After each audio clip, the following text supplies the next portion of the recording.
गुरुर् ब्रह्मा गुरुर्विष्णु गुरुर्देवो महेश्वर गुरु साक्षात परब्रह्म तस्मै श्री गुरुवे नमः। तो आज शिक्षक दिवस यानी कि टीचर्स डे की ओकेशन पर मैं आप सभी से ढेर सारा थैंक्स कहना चाहती हूँ। आई गॉट सेवरल इनबॉक्सेस फेसबुक पे, मेरे व्हाट्सएप पे, इंस्टाग्राम पे आप लोगों के काफ़ी सारे विशेष आई। Thank you so much, thanks a lot. और मैं अपने सारे स्टूडेंट्स को, इनफैक्ट जो मेरे व्यूअर्स हैं, जो सब्सक्राइबर्स हैं, मैं उन सभी को भी तहे दिल से टीचर्स डे की ढेर सारी शुभकामनाएं देती हूँ, क्योंकि दिन ब दिन रोज़ ना कुछ मैं आप सभी से भी सीखती हूँ। तो हर कोई इंसान, हर किसी का किसी न किसी एक तरीके से शिक्षक ही होता है। तो चलिए आगे बढ़ते हैं। आज के हम अपने इस लेक्चर में मध्य प्रदेश के फॉरेस्ट्री पेपर के क्वेश्चन नंबर 51 से लेकर क्वेश्चन नंबर 100 तक के सारे क्वेश्चंस को ब्रीफली डिस्कस करने वाले हैं। तो चलिए देखते हैं क्वेश्चन नंबर 51 क्या कहता है। Which species would is moderately refractory? निम्न में से किस प्रजाति की काष्ठ मॉडरेटली रिफैक्ट्री होती है? तो सबसे पहले हम ये समझते हैं कि what is the meaning of moderately refractory. Moderately refractory woods ऐसे वुड्स होते हैं जो कि they are liable to splitting and cracking during seasoning. It means what कि हमने देखा था कि सपोज ये कोई पेड़ है, ये उसका वुड है, तो because of the seasonal pressure, अगर ठंड बहुत ज्यादा हो जाती है, ठीक, तो वहां पर रेडिएशन बहुत ज्यादा हो जाता है और ये वुड्स में क्रैक आने लग जाते हैं, राइट, लाइनिंग्स आने लग जाते हैं, स्प्लिटिंग हो जाता है। तो उसे हम क्या कहते हैं? जो कि मॉडरेटली रिएक्ट करते हैं according to seasoning, according to seasons, तो हम उन्हें क्या कहेंगे? मीडियम रिफ्रैक्ट्री या मॉडरेटली रिफ्रैक्ट्री। तो इनमें से कौन सी स्पीशीज है वुड की जो मॉडरेटली रिफ्रैक्ट्री होती है? तो दैट इज योर टीक यानी कि सागौन। चलिए नेक्स्ट क्वेश्चन की तरफ बढ़ते हैं।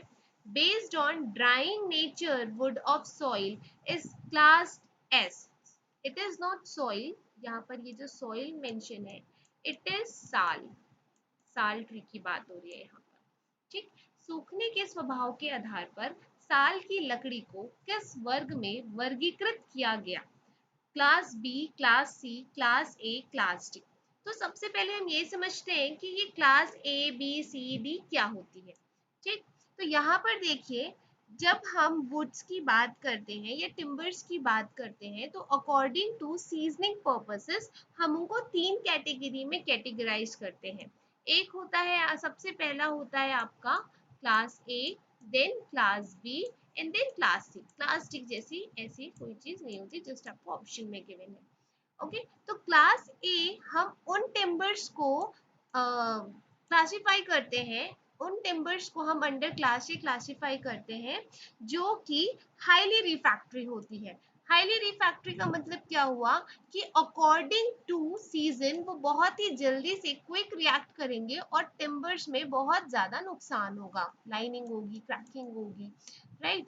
फिर जो क्लास बी होगी that will be your moderately refractory, that will be your moderately refractory, and class C will be your non-refractory, class C will be your non-refractory। तो यहाँ पर आपसे ये पूछा गया कि सूखने के स्वभाव के आधार पर drawing nature of would of साल, तो वो किस कैटेगरी के अंदर आएगा? तो that will come under class ए। तो यहाँ पर देखिए, अब आप हो सकता है कि आपको यहाँ पर आपको सिर्फ और सिर्फ साल के बारे में पूछा गया है, तो मैं आप लोगों को टेलीग्राम चैनल पे एक पूरी की पूरी लिस्ट प्रोवाइड कर दूंगी कि कौन सी ट्री में कौन सा क्लास जो है according to seasoning purposes, timbers की क्लासिफिकेशन, उनकी क्लासेस में मैं आपको एक पूरी की पूरी लिस्ट जो है मैं आपको टेलीग्राम चैनल पे प्रोवाइड कर दूंगी। टेलीग्राम चैनल जो है उसका लिंक मैंने डिस्क्रिप्शन बॉक्स में दे दिया है, जल्दी से जाकर, अगर अभी तक आपने हमारा टेलीग्राम चैनल ज्वाइन नहीं किया है तो जल्दी से जाकर टेलीग्राम चैनल जो है उसको ज्वाइन कर लीजिए। चलिए नेक्स्ट क्वेश्चन की तरफ बढ़ते हैं। Drying period required for 5 centimeter thick moderately refractory wood at the end of winter is 5 centimetre मोटी मॉडरेटली रिफ्रैक्टरी कास्ट को शरद ऋतु के आखिरी में सूखने में कितना समय लगेगा? तो दैट इज योर 8 से 10 महीने का समय लगेगा। Next question is your question number 54. The length of air seasoning sheds ASS should be oriented in. लंबाई में एयर सीजनिंग शेड की दिशा क्या होनी चाहिए? सबसे पहले तो हम ये समझते हैं कि what do you mean by air seasoning shades. अगर हम एयर सीजनिंग शेड्स की बात करें तो ये बेसिकली शेड्स ही हैं और they prevent from strong sun and wide fluctuations in temperature. ठीक, ये क्या करते हैं, जो कि स्ट्रॉन्ग सनरेज आ रही हैं और टेम्परेचर में काफी ज्यादा फ्लक्चुएशन हो रहा है, जैसे सपोज आज जो टेम्परेचर रिकॉर्ड किया गया that is 40 degree Celsius suppose. Okay, फिर नेक्स्ट डे जो है temperature again it has been recorded 48 degree Celsius, तो वाइड फ्लक्चुएशन 8 डिग्री सेल्सियस का जो है फ्लक्चुएशन जो है नोट डाउन किया गया। तो ऐसी स्थिति में ट्रीज जो है उनकी जो टिम्बर्स हैं वो काफी ज्यादा इफेक्ट होते हैं। तो ऐसी सिचुएशन में उनको प्रिवेंट करने के लिए हम शेड्स लगाते हैं। तो ये किस तरीके से होते हैं, दे आर लॉन्ग शेड्स, काफी बड़े शेड्स होते हैं, provided with raised foundation pillars for stacking the timbers. Timber को चारों तरफ से घेरे होते हैं। In most parts of India, the proper orientation for such shades is east-west. अगर हम इंडिया में बात करें तो most parts of India में जो proper orientation होती है इस टाइप की शेड के लिए that is from east-west direction. So our correct option is option number D. Okay. Moving towards our next question, question number 55. Wood preservative would be, काष्ठ preservative निम्न में से किस प्रकार का होना चाहिए? तो सबसे पहला कि ये तो बहुत ही कॉमन क्वेश्चन है, हम अपनी डेली लाइफ में भी देखते हैं। जो हमारे घर में वुड के फर्नीचर्स होते हैं, सागौन लकड़ी का, साल लकड़ी का जो फर्नीचर्स होते हैं, दरवाजे होते हैं, तो हम उनको प्रिजर्व करने के लिए किस तरीके का, सॉलिड इन नेचर तो बिल्कुल नहीं होता, गैसेस इन नेचर भी नहीं होता है, that is liquid in nature. तो option number C is our correct answer. Next question है, which tree of the following is non coppicer? निम्न में से किस वृक्ष में शाखा पुनरुत्पादन नहीं होता? So our correct option, first option है option number A acacia catechu, option B is cedrus deodara. तो that is your correct answer. Cedrus deodara में it is a non coppicing species. Moving towards our next question, which species have become extinct due to lopping in many parts of India? तो lopping क्या होता है ये हमने already अपने previous lectures में cover किया हुआ है, बट स्टिल जो व्यूवर्स मेरा यह वीडियो पहली बार देख रहे हैं तो उनको मैं बता देना चाहती हूँ कि लॉपिंग क्या होता है, और जो व्यूवर्स इस चैनल में नए हैं तो प्लीज जल्दी से जाकर वो सब्सक्राइब वाला बटन को क्लिक कर दीजिए और लाइक बटन दबाना ना भूलें। तो चलिए, अगर मैं लॉपिंग की बात करूं तो फॉरेस्ट लॉपिंग या ट्री लॉपिंग क्या होता है? Various portions of the tree को कट करना या ट्रिम करना ही क्या कहलाता है? लॉपिंग कहलाता है। तो इसमें से आपसे ये पूछा जा रहा है कि बहुत सारी ऐसी स्पीशीज हैं जो लॉपिंग की वजह से भारत में लुप्तता की कगार पर है, तो वो निम्न में से कौन सी है? तो that is your option number B, anogeissus pendula, जिसे आप हिंदी में करधई के नाम से भी जानते हैं। चलिए, moving towards the next question, which of the following is not a composite wood? निम्नलिखित में से कौन सा कॉम्पोजिट वुड नहीं है? यहाँ पर देखिए, यहाँ पर आपको ये जो टर्म है वो कॉम्पोजिट वुड के नाम से दी गई है। कहीं कहीं पे आपको ये जो है ये कॉम्पोजिट लुम्बर के नाम से भी दी जा सकती है। लुम्बर कह लो, टिम्बर कह लो, वुड कह लो, बात एक ही होती है। ठीक, तो आपको घबराना नहीं है अगर वुड की जगह लुम्बर दे दिया, या टिम्बर और वुड तो खैर अंडरस्टूड है, लेकिन लुम्बर भी दे देता है तो it is the as much as common term जो कि टिम्बर और वुड के लिए इस्तेमाल की जाती है इन फॉरेस्ट्री।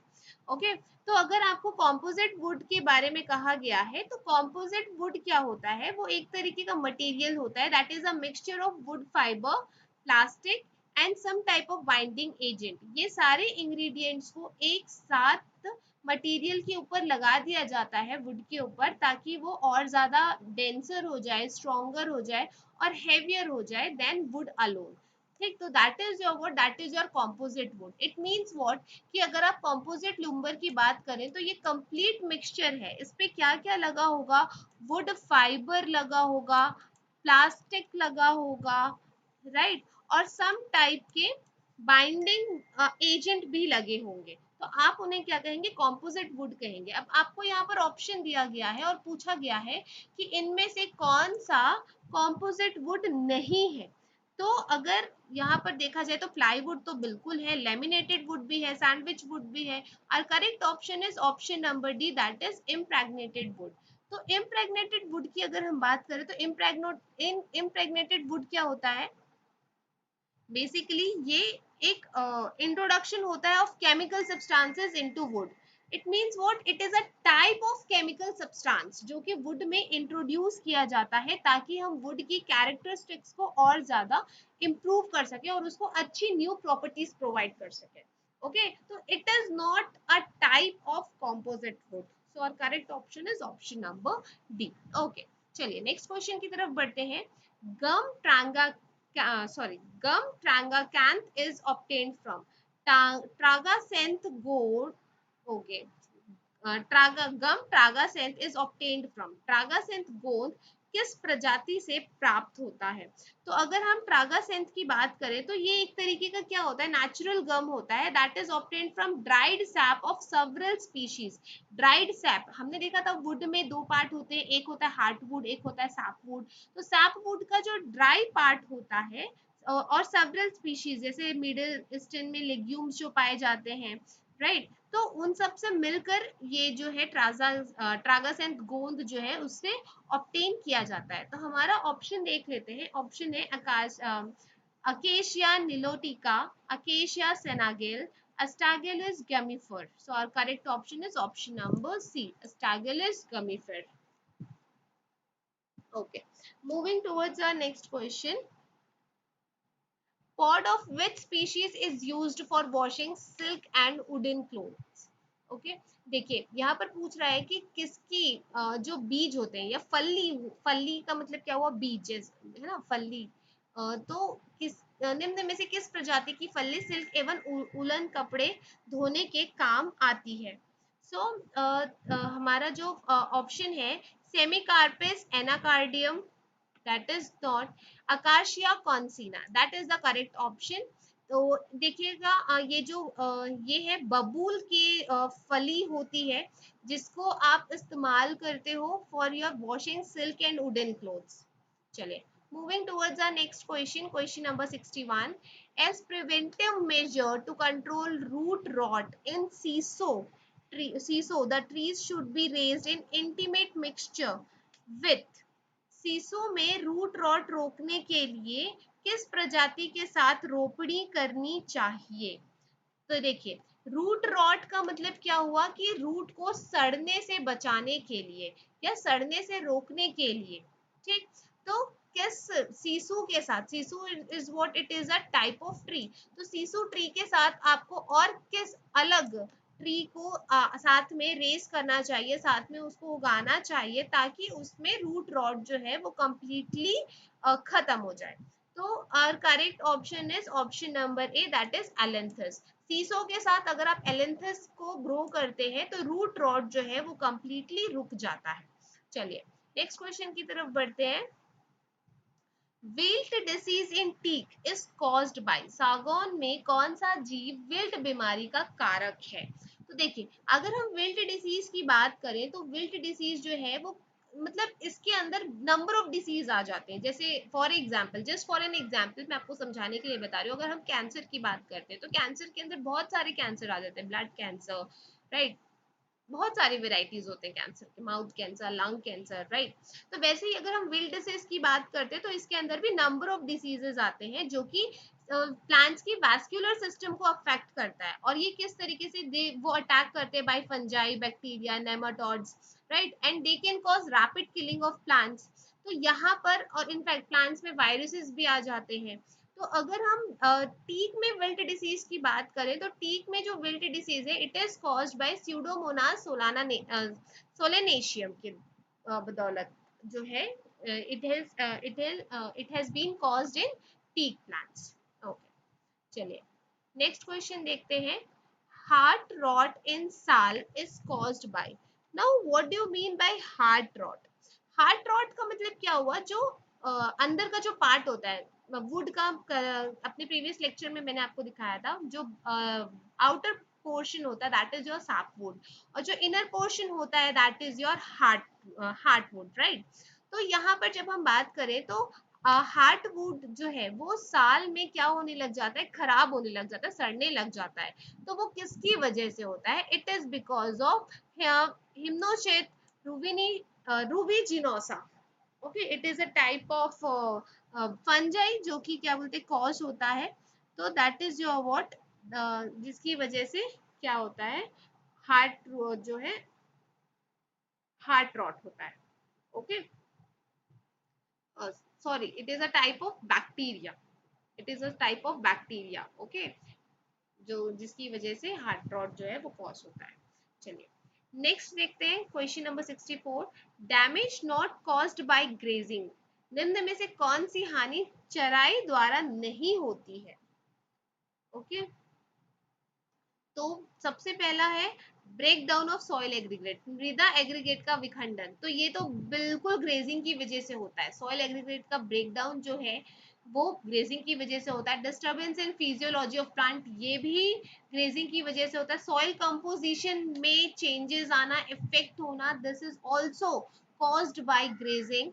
नेक्स्ट है बार्क स्कॉर्चिंग। तो बार्क स्कॉर्चिंग जो है ये जो है it is not caused by grazing, so our correct option is option number D. Now what do you mean by bark scorching? bark scorching का मतलब क्या होता है, जैसे गर्डलिंग, गर्डलिंग भी हम इसे कहते हैं bark scorching को। इट इज व्हाट कि आपने देखा होगा, जैसे सपोज कि ये वुड है, ठीक, तो यहाँ पर जो है इसका जो बाहरी पोर्शन होता है, जैसे सपोज ये इसका बाहरी पोर्शन है, ठीक, ये इसका आउटर कवर है। बार्क आपने देखा होगा किस तरीके से होता है, उसकी जो छाल होती है। तो यहाँ पर ये जो है, ये जो बाहरी पोर्शन है यहाँ पर इसमें डिफॉर्मेशन आ जाती है। सपोज अब ये पूरा यहाँ से ये वाला जो पार्ट है ये पूरा बाहर निकल गया, इसकी जो छाल है ये बाहर निकल गई, ठीक, इधर से भी ये जो छाल है इसकी ये बाहर निकल गई, ये पूरी छाल। और यहाँ से आपको ये इनर पोर्शन ऑफ वुड जो है वो नजर आ रहा है। जस्ट इमेजिन कीजिएगा, एज क्योंकि ये पीडीएफ है तो मैं यहाँ पर आपको पिक्चर शो नहीं कर पा रही हूँ। जस्ट इमेजिन कि ये कोई वुड है और उसकी बाहर बाहर ये उसकी छाल है। ओके, तो अब ये छाल जो है ये कंप्लीटली रिमूव हो गई है और यहाँ से आपको ये पूरा जो है, सॉरी, ये पूरा जो है यहाँ पर आपको एक तरीके से राउंड शेप दिख रहा है। ये क्यों, क्योंकि यहाँ से आपको अंदर जो है ये अंदर वाला वुड जो है वो आपको नजर आ रहा है। अब इससे क्या हो रहा है कि यहाँ पर प्रॉपरली मिनरल्स और न्यूट्रिशन का जो ट्रांसपोर्टेशन है वो नहीं हो पाएगा। तो एक तरीके से ये क्या है, डैमेज कर रहा है ट्री को। ओके, तो our correct option is option number D. Next question देखते हैं। Girdling in deodar is caused by, deodar में गर्डलिंग किस जानवर द्वारा होती है। गर्डलिंग वही बार स्कॉचिंग ही होता है, जैसे कि मैंने आपको बताया कि अगर सपोज क्या हो रहा है कि यही ट्री है और कोई जानवर आकर यहाँ पर इसको इफेक्ट कर रहा है, राइट। हो सकता है कि वो यहाँ पर अपने आप को उसने रगड़ा होगा या कुछ किया होगा, या इस पे ऐसे उसने इफेक्ट आके इस पे हमला किया होगा, कुछ भी, ठीक। तो क्या हो रहा है कि ये इसका जो आउटर पोर्शन था, उसकी जो छाल थी वो गिर गई और अंदर सीधे सीधे ये जो मेन पोर्शन था वुड का वो नजर आ रहा है। तो कहीं ना कहीं यहाँ पर क्या हो रहा है कि transportation of water and minerals जो है वो इफेक्ट हो रहा है। तो इससे क्या होगा कि गर्डलिंग कॉज होगा, राइट। तो यहाँ पर आपको पूछा जा रहा है, अच्छा, और गर्डलिंग जो है हमने अपने प्रीवियस लेक्चर्स में ऑलरेडी डिस्कस किया हुआ है विद द पिक्चर, राइट। तो देवदर में गर्डलिंग किस जानवर द्वारा होती है, तो it is because of wild pigs, जंगली सुअर की वजह से। चलिए नेक्स्ट क्वेश्चन है, skeletonization of older leaves and defoliation in teak is caused by।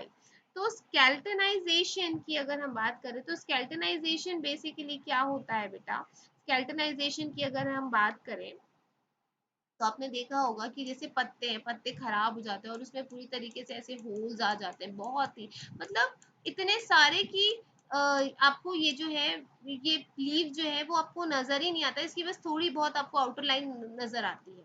तो that is your what, skeletonization of older leaves and defoliation. तो ये सब जो कौन सा पीड़क सागौन में स्केल्टनाइजेशन एवं पुरानी पत्तियों का डिफोलिएशन या डिफोलिएशन करता है, तो that is your Heblipuria. Heblipuria is one. जो कि ये सब काम करता है। ये बेसिकली क्या है, एक तरीके का टीक डिफोलिएटर है, और ये एक तरीके का मॉथ होता है। Okay, it is a type of moth जो कि साउथ ईस्ट एशिया में ज्यादा पाया जाता है, and it was first described by Peter Kramer in 1777। चलिए नेक्स्ट क्वेश्चन की तरफ बढ़ते हैं। Ring barking of the eucalyptus root is caused by, again देखिए यहाँ पर रिंग बार्किंग जो बोला बात बोली गई है, ring barking is again girdling. Ring barking जो है, it is again term used for girdling, girdling के लिए ही इस्तेमाल की जाती है। तो अगर हम रिंग बार्किंग की बात करें तो वही चीज होती है, जैसे सपोज मैं आपको बता रही हूँ कि ये क्या है, ये आपका बॉडी। ठीक, अब यहाँ पर पेड़ की छाल थी, यहाँ पर आपको ये अंदर वाला पोर्शन है। ठीक, और ये बाहर, तो यहाँ पर देखिए ये एक तरीके से यहाँ पर रिंग का फॉर्मेशन हो गया, गर्डलिंग गर्डलिंग हो गई है।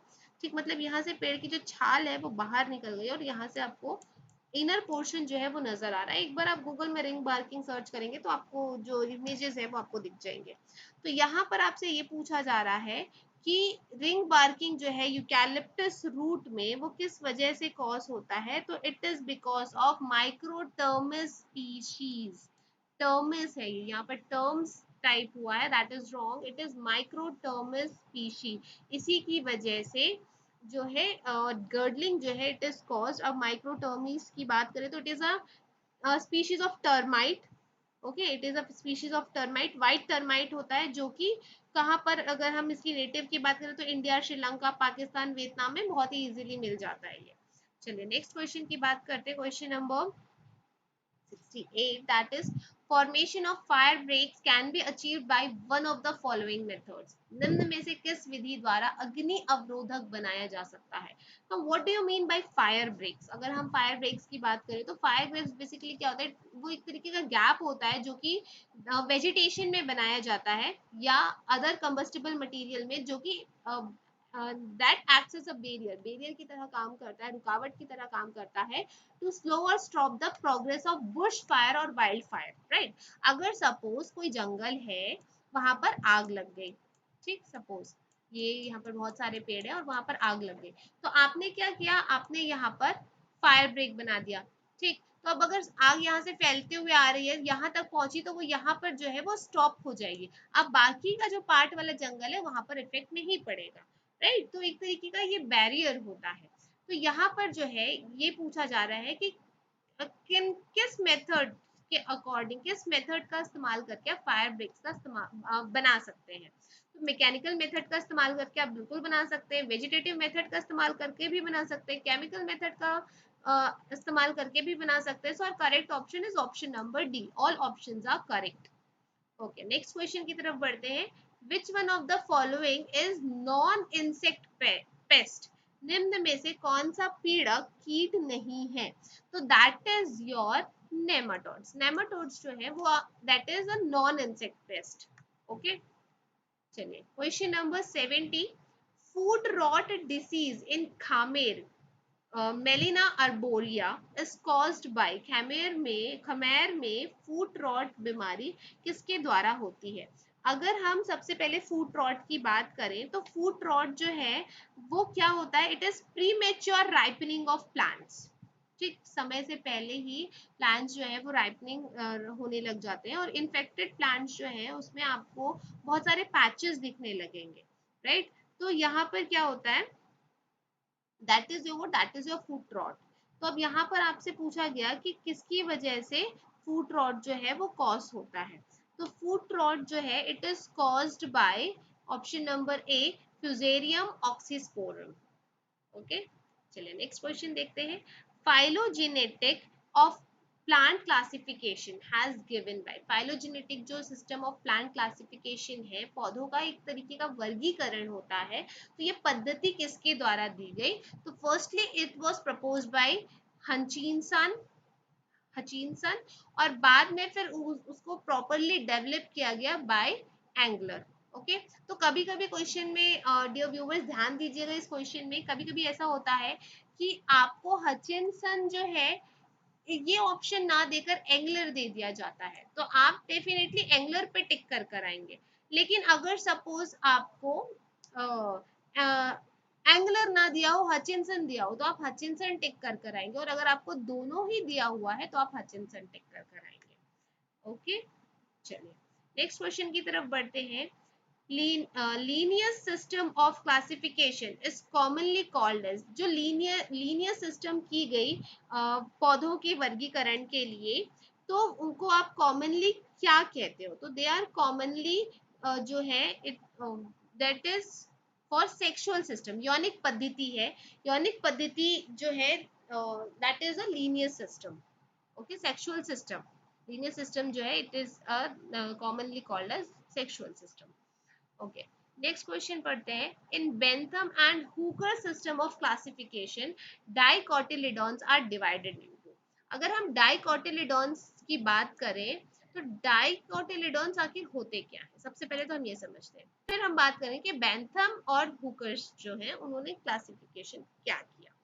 तो अगर हम डाइकोटिलिडोन्स की बात करें, तो अगर हम बीज की बात करते हैं, तो बीज जो है वो तीन तरीके से कैटेगराइज होते हैं। सीड्स की हम क्लासिफिकेशन अगर करें तो वो तीन क्लासेस में क्लासिफाई होते हैं। पहला होता है आपका एंजियोस्पर्म्स, एंजियोस्पर्म्स। ओके, फिर सेकंड होता है आपका मोनोलिड, मोनोकोटिलिडॉन्स, एक मोनोकोटिलिडॉन्स, और third one is your dicotyledons. Okay, तो अब यहाँ पर आपसे पूछा गया कि डाइकोटिलिडॉन्स जो, अच्छा डाइकोटिलिडॉन्स क्या होते हैं? ऐसा बीज जिनको आप दो बराबर टुकड़ों में बांट सको, जैसे चना हो गया, चने को आप दो बराबर टुकड़ों में बांट सकते हो, राइट, मटर हो गया। तो ये सारे के सारे आपके किस कैटेगरी के अंदर आ गए? Dicotyledons, they are dicotyledons type of seeds. तो बेंथम और हुकर जो है according to their system of classification of dicotyledons, तो उनको कितने ऑर्डर्स में क्लासिफाई किया गया? तो they were classified into 165 orders. चलिए नेक्स्ट क्वेश्चन है, wood apple tree, wood apple tree is a member of, wood apple tree जो है वो किसके मेंबर है? तो they are member of rutaceae. तो what do you mean bye Rutaceae? Rutaceae क्या होता है? ये बेसिकली एक फैमिली है जिसको हम which are commonly known as citrus family या flowering plants, citrus family of flowering plants usually placed in the order of Sapindales। ठीक, तो ये क्या होते हैं? ये बेसिकली रूटेसी क्या है? It is a family, it is a family जो कि किसकी होती है? Citrus family of flowering plants. तो वुड एप्पल जो है it will come under Rutaceae. चलिए नेक्स्ट क्वेश्चन की तरफ बढ़ते हैं। फ्लावर्स ऑफ विच ट्री और plant is used in perfumery? इनमें से कौन से फ्लावर, निम्न में से किस वृक्ष का फूल इत्र बनाने के काम आता है? तो that is your option number B, acacia pennata, acacia pennata. तो यहाँ पर देखिए, यहाँ पर आपको पेन शब्द दिख रहा है, तो आप इसको ऐसे याद रख सकते हैं कि आकाश के पेन से, आकाश के पेन की लिखावट से काफी खुशबू आती है। आकाश के पेन की लिखावट से, आपको याद होगा ही बचपन में हम ऐसे पेन से लिखते थे जिससे खुशबू आती थी, राइट। मैं तो अभी भी इनफैक्ट वही पेन यूज करती हूँ, काफी मजा आता है उससे लिखने से, आपको फ्रेग्रेंस भी आती है। तो इस तरीके से आप इसको याद रख सकते हो कि आकाश के पेन की लिखावट से काफी खुशबू आती है, right? So that is your what, flowers of which tree or plant is used in perfumery? That is acacia pinnata। चलिए moving towards our next question, wood of which tree is used to make charcoal? निम्न में से किस वृक्ष की लकड़ी charcoal बनाने के काम आती है? तो that is your option number C, Vatika लेसियोफोलिया। चलिए next question, fruit of which tree is edible? निम्न में से किस वृक्ष का फल खाया जाता है? तो यहाँ पर देखिए आपको दिया हुआ है कि इनमें से कौन से जो वृक्ष है उसका फल खाया जाता है। तो that is your what, grewia asiatica. Grewia asiatica की बात करें तो it is a species of grewia, और यहाँ ये जो है it was firstly found in Varanasi India, Varanasi India में इसको सबसे पहले पाया गया था। And it was taken by Buddhist scholars to other Asian countries and rest of the world. Okay, तो इससे आपको और भी क्वेश्चंस बन सकते हैं जनरल स्टडीज के थ्रू। तो ये काफी अच्छा क्वेश्चन है, और ये ऐसा ट्री है अमंग दिस जिसका जो फ्रूट है दैट इज एडिबल। चलिए नेक्स्ट क्वेश्चन की तरफ बढ़ते हैं। Epidermis of the stem is formed bye, epidermis of the stem is formed bye. तो एपिडर्मिस की अगर हम बात करें तो एपिडर्मिस जो है तने में एपिडर्मिस किसके द्वारा बनता है? तो तने में जो एपिडर्मिस है it is formed by dermatogen, it is formed by dermatogen. Dermatogen जो है it gives the outer layer, dermatogen का मतलब क्या हुआ? Outer layer. डर्मेटोजेन जो है it means outer layer, outer layer. Dermatogen का मतलब होता है या outer layer gives rise to the epidermis, और जो पेरिब्लम होता है या इसे आप क्या कहते हो? मिडिल लेयर, पेरिब्लम, या क्या कहते हो उसे? Middle layer, it is the middle layer, पेरिब्लम।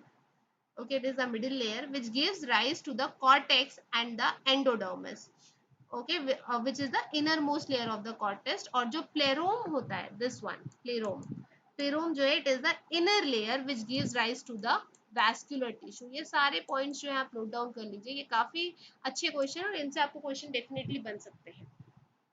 चलिए नेक्स्ट क्वेश्चन की तरफ बढ़ते हैं।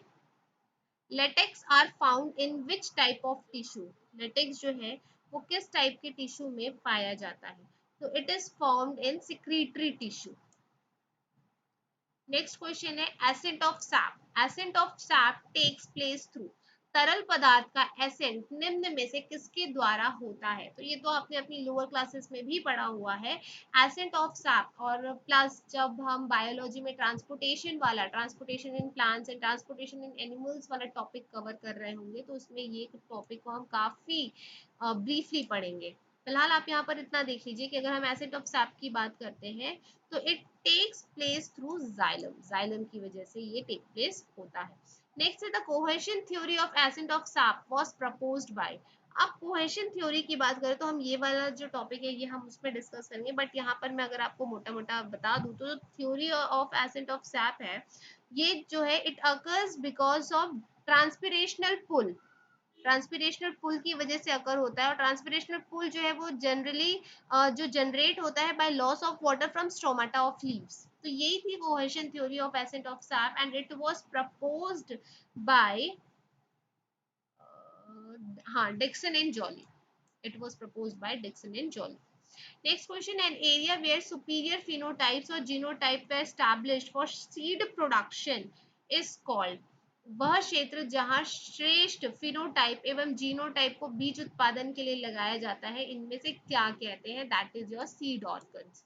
सीड ऑर्किड्स जो है दैट इज ऑर्किड्स क्या होते हैं? जो फ्रूट फलों का जो बगान होता है that is your orchids. Okay, और फिनोटाइप और जीनोटाइप तो आप लोगों को पता ही होगा, कि जिसको नहीं पता है तो हेरिडिटी एंड इवोल्यूशन में प्लस हम एग्रीकल्चर में भी इसको ब्रीफली डिस्कस करेंगे। चलिए question number 83, in seedling seed orchid testing is done at, seedling seed orchid में टेस्टिंग किस स्तर पर की जाती है? तो फैमिली लेवल पर की जाती है। Next, genotypically superior tree after progeny testing is referred as, progeny परीक्षण के बाद अनुवांशिक स्तर पर श्रेष्ठ वृक्ष को निम्न में से क्या कहते हैं? तो that is your elite tree. Next, propagation of plant of similar genotype through vegetative mean, समान अनुवांशिक गुण वाले वृक्षों को कायिक प्रजनन द्वारा उत्पादन प्रक्रिया को क्या कहते हैं? तो that is your clonal propagation, clonal propagation.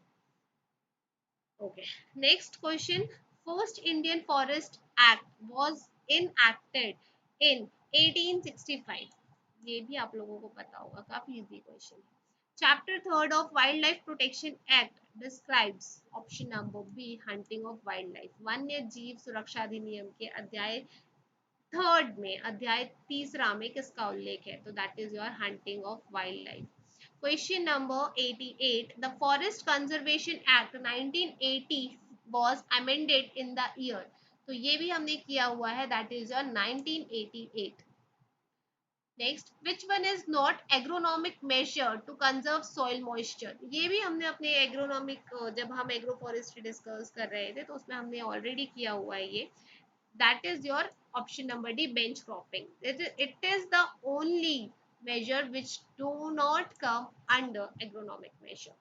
Next question, which one is biological measure to conserve soil moisture. मृदा के लिए निम्न में से कौन सी जैविक विधि नमी संरक्षण के लिए अपनाई जाती है, तो that is your ley farming.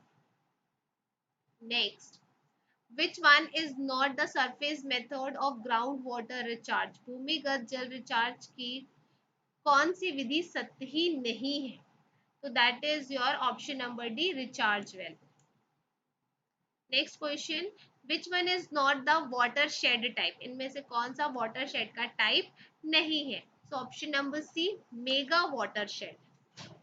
Question number 93, the ratio between the diameter and girth of a circle is given by. किसी वृत्त की गोलाई एवं व्यास के बीच क्या अनुपातिक संबंध होता है, सो ऑप्शन नंबर सी, 1/पाई।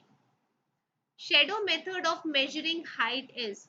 वृक्ष की ऊंचाई छाया विधि से मापने को क्या कहते हैं, नॉन इंस्ट्रूमेंटल मेथड। डेफिनेटली आप उसकी शेडो से ट्री की हाइट को मेजर कर रहे हो तो that is your what, non instrumental method उपकरणीय विधि। Question number 95. Instrument does not work on trigonometric principles of height measurement of trees. वृक्ष की ऊंचाई मापने के लिए उपयोग किया जाने वाला कौन सा उपकरण ट्रिग्नोमेट्रिक सिद्धांत पर कार्य करता है, तो सबसे पहला आपको दिया हुआ है एबने लेवल। तो एबने लेवल जो है, ये जो है it is used for surveying. ये यहाँ पर सर्वेइंग के लिए इस्तेमाल किया जाता है। और यहाँ पर फिक्स्ड साइटिंग ट्यूब होती है। इट मीन्स यहाँ पर ट्रिग्नोमेट्रिक प्रिंसिपल्स का तो इस्तेमाल कतई नहीं किया जाता। ऑप्शन नंबर बी है स्मिथेस हिप्सोमीटर। तो दिस इज द वन जहां पर ट्रिग्नोमेट्रिक प्रिंसिपल्स का जो है उसको अडॉप्ट किया जाता है। Does not work on trigonometric principles, मतलब यहाँ पर जो है आपके के लिए उपयोग किया जाने वाला कौन सा उपकरण ट्रिग्नोमेट्रिक सिद्धांत पर कार्य करता है। Instrument does not work on trigonometric principles of height measurement of. एक सेकेंड, ये वाला क्वेश्चन को जरा देखिएगा, इंग्लिश में क्या दिया हुआ है, instrument does not work on trigonometric principles of height measurement of trees. Hindi में दिया हुआ है, वृक्ष की ऊंचाई मापने के लिए उपयोग किया जाने वाला कौन सा उपकरण ट्रिग्नोमेट्रिक सिद्धांत पर कार्य करता है। I have to research well in this question. मुझसे भी जो है थोड़ा सा मिस्टेक हो गया है, मैं इस पे और रिसर्च करूंगी। पर यहाँ पर जो है हेगा अल्टीमीटर, इसके बारे में मैंने देखा हुआ है। हेगा अल्टीमीटर जो है ये एक्चुअली एक तरीके से बहुत ही इजी होता है, एक्यूरेट होता है। और ये जो है it basically measures the angle between the altimeters position and the top of the tree. यहाँ पर जो है हाइट डिटरमाइन की जाती है by measuring the angle by the means of Haga altimeter. Next is your relescope. तो relescope जो है it is multi use instrument for forest inventory. Okay, तो इस क्वेश्चन को मैं आपको नेक्स्ट क्लास में फिर से डिस्कस करूंगी। इस पे मुझे थोड़ा और रिसर्च करने की ज़रूरत है। मैं डेफिनेटली इसको काफ़ी अच्छे से इन सब के बारे में काफ़ी डिटेल रूप में एनालिसिस करके मैं नेक्स्ट क्लास में पक्का पक्का इसको डिस्कस करूंगी। मुझसे थोड़ी गलती हो गई क्वेश्चन को समझने में। एक्चुअली क्या है कि मैं सिर्फ और सिर्फ इंग्लिश वाला पोर्शन पढ़ती हूँ और उसके बेसिस में आंसर्स करती हूँ। और जब अभी मैं रिकॉर्डिंग करी तो मैंने हिंदी को भी एक बार थोड़ा ध्यान से देखा, तो इस क्वेश्चन में थोड़ा मिस्टेक नज़र आ रहा है मुझे। तो उस बेसिस पे मैं आपको इसका जो आंसर है वो नेक्स्ट क्लास में कंफर्म करूँगी। Sorry for the inconvenience. Okay, moving towards our next question. Question number 96. Which one is used in horizontal point sampling? निम्न में से कौन सा horizontal point sampling में उपयोग होता है, तो that is your what, Spiegel relescope।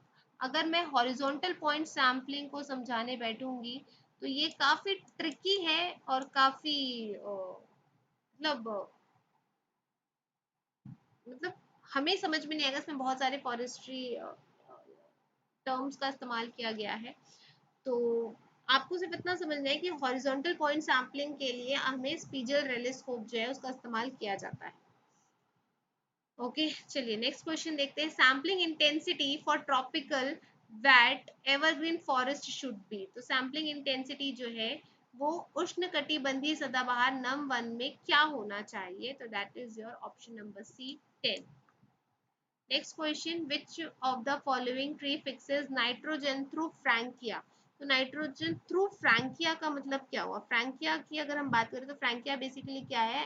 एक तरीके का बैक्टीरिया है जो कि सॉइल में रहता है and it has a symbiotic relationship with many plants. That is, तो यहाँ पर क्या पूछा है कि which of the following tree fixes nitrogen through Frankia. तो that is your option number C casuarina equisetifolia. Okay. Question number 99. Lignotubers are found in. तो लिग्नोट्यूबर्स क्या होते हैं? बेसिकली ये एक तरीके का वुडी स्वेलिंग होता है ऑफ द रूट क्राउन।